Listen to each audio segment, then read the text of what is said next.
Evening, folks. We're running a bale.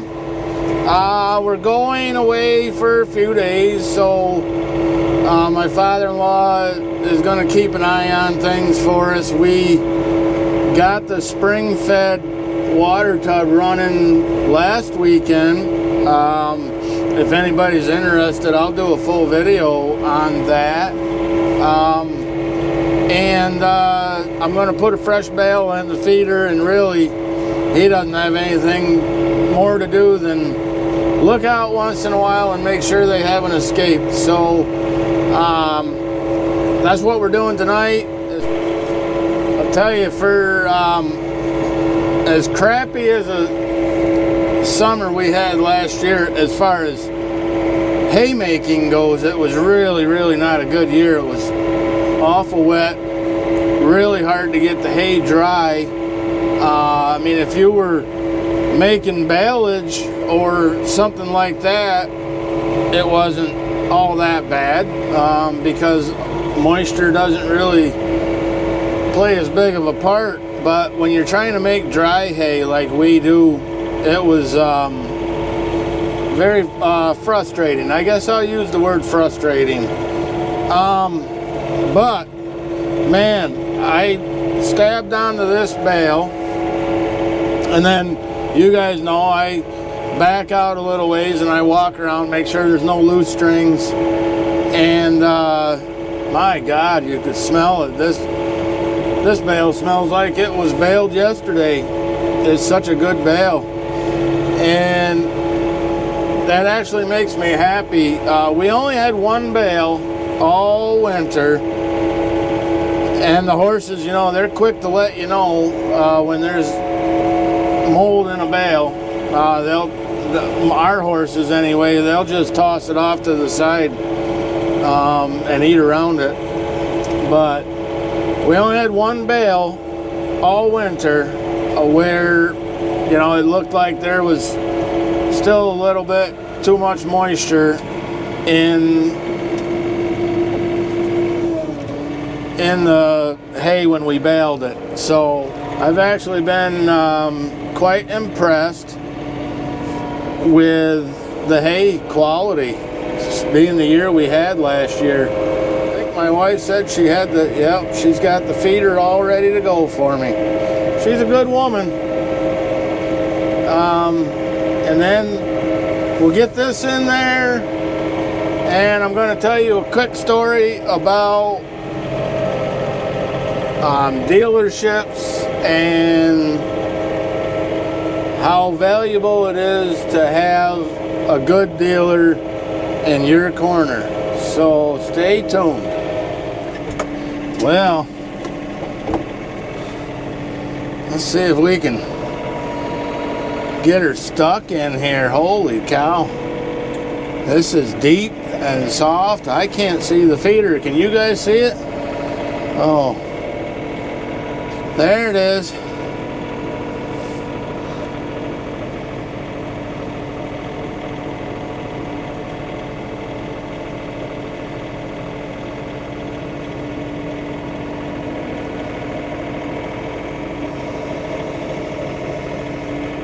I didn't really think I was going to get stuck.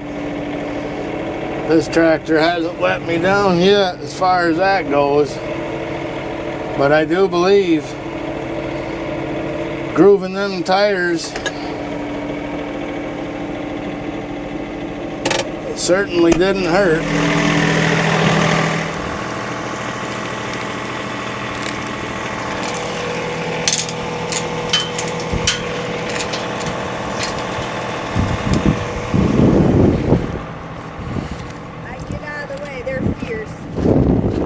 Yeah, I bet they are. Poor kids, they've been starved. Or they act like they've been starved. Boy, there's a lot of poop in there. Holy smokes. Look at this soupy mess.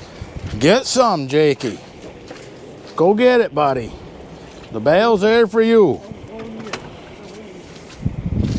Holy cow. Let's get one latch, 2 latches. Come on, Cheyenne. Jeez, run me over, why don't you?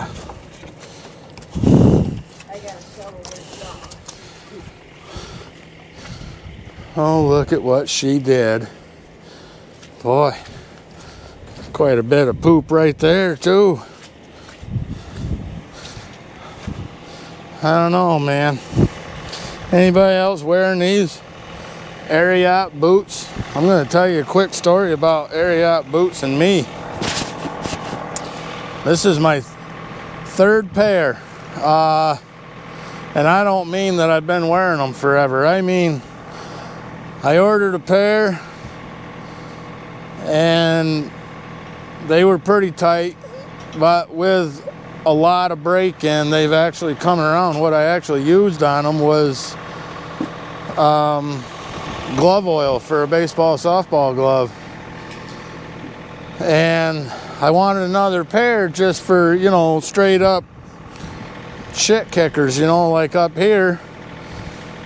And I ordered a pair of the Groundbreaker pull-on boots, and I kid you not, they were so tight my fingers were almost bleeding on the pull straps trying to get my feet into them things. So they went right back in the box. I'll give Ariat a lot of credit. Their customer service, their return policies are second to none, really, in my opinion. So I sent them right back. The lady was like, no, just order another pair. She says that's unusual, that we don't hear that very often. So I ordered a pair of hybrid rancher waterproof leather pull-on boots, and these things are phenomenal.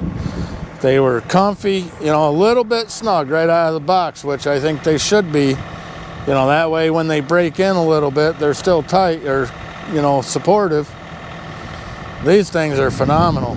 Let me stop here for a minute, and I got another story to tell you. So, the rest of my story. The last time I used this tractor, which was in my last video, feeding that bale ahead of a potential storm. It turned out to be nothing really, but I had a DPF high pressure sensor come on. And now I've had that code before, but it always went out when the tractor warmed up a little bit. And I spoke to the technician that has worked on this tractor, the guy that does, I trust him. Let's just leave it at that. I trust him an awful lot. And he says, well, yeah, he says these new tractors with all these sensors and electronics, they don't like cold, they don't like wet. He says, does it go out when the tractor warms up? I said, yes, it does. And he said, okay, well, for now, he says, I wouldn't really worry too much about it as long as it clears itself once it warms up. Well, then that night, it came on and it never did go out. So the following Monday, I went to the dealer. I talked to the service manager, who I really like a lot. I got a lot of respect for him. He says, no problem. I'm going to send Aaron right up Wednesday. We'll put a sensor in it. They put the sensor in and it didn't go out. Now, this is where I say it pays to have a good dealer, because the horror stories I've heard on Facebook groups and online forums about what people deal with dealerships, it's nuts what some of these poor guys go through. So Aaron came up here that Wednesday, put the sensor in, no change. He plugged the laptop in and started running diagnostics, and he says, yeah, boy, you know, something doesn't look right. So he got on the phone with John Deere tech support. They went through all these diagnostics with him and checking parameters. And so say you got a range on your parameters and it's supposed to be at like 10. Certain spots on this tractor,